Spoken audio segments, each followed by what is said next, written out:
அ ஆ ஆவுக்கு அடுத்து ஆ வருவதேன்? அரசனும் ஆண்டியாகலாம் என்பதற்காக. ஈவுக்கு அடுத்தது ஈ வருவதேன்? இருப்பவன் ஈய வேண்டும் என சொல்வதற்காக. ஊவுக்கு பிறகு ஊ வருவதேன்?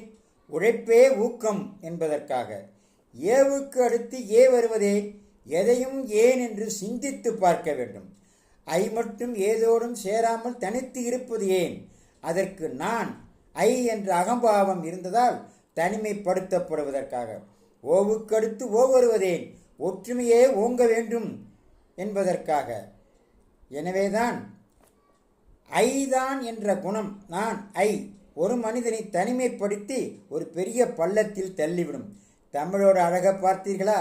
தமிழே அழகு மொழி. இதையெல்லாம் லைக் செய்யுங்கள், சப்ஸ்கிரைப் செய்யுங்கள். மீண்டும் நாளை சந்திப்போம். நன்றி.